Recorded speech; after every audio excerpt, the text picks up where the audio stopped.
噪音大，还有异响。车主说呢，这台车前几天呢被水淹了。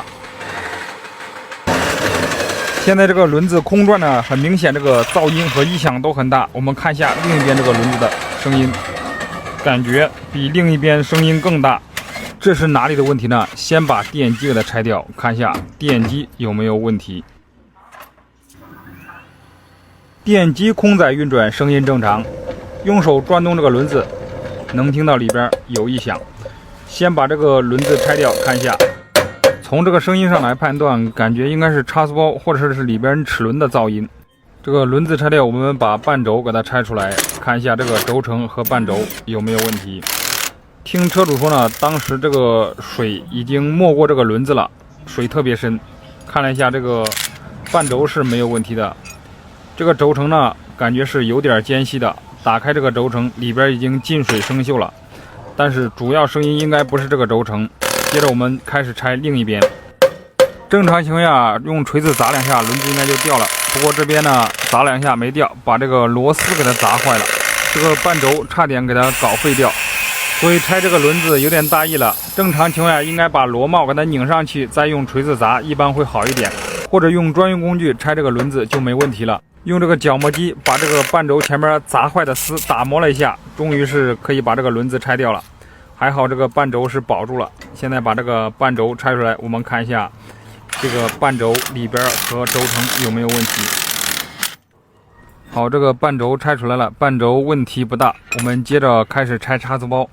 根据以往这个经验呢，这个声音就是这个差速包里边这个齿轮发出来的。差速包上刚拆了一个螺丝，里边露出来的全是水。我们看一下，看来这台车确实被水淹得不轻。我们现在把差速包打开看一下，看一下这个差速包里边出现了什么问题，是不是齿轮损坏了？里边的齿轮拿出来检查，发现有一个齿轮是有一个缺口的，其他的齿轮都没有问题，就这一个。跟车主说了，车主说不行就换，所以呢，我们整个差速包给它换掉。有朋友会说了，为什么一个齿轮坏了要换整个差速包呢？其实看上去是一个齿轮坏了，有可能其他齿轮也受损了，只是它暂时没有问题。如果换一个齿轮用不了多久，其他的齿轮也会损坏。说实话，在这个配件费不贵、手工费贵的时代，我们还是尽量全部给它换掉，因为如果下次再出问题，可是浪费了我们的时间。所以大家觉得我说的有没有道理？好，现在电机和差速包装上去之后呢，我们看一下这个半轴这个轴承呢也是进水生锈了。车主说呢不行就换，车主也比较任性，所以我们直接换上新的轴承，半轴装上去，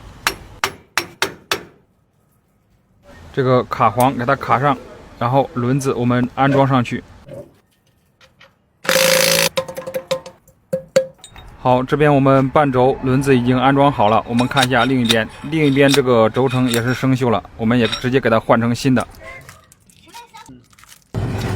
新的轴承给它安装到位，然后把这个半轴给它装回到车上。好，卡簧给它卡上去，这个轮子我们装上。好，现在全部安装完成，我们看一下这个声音，听一下这个声音。瞬间这个声音和之前完全不一样了，听上去特别舒服，特别安静。听一下这个行驶起来的声音。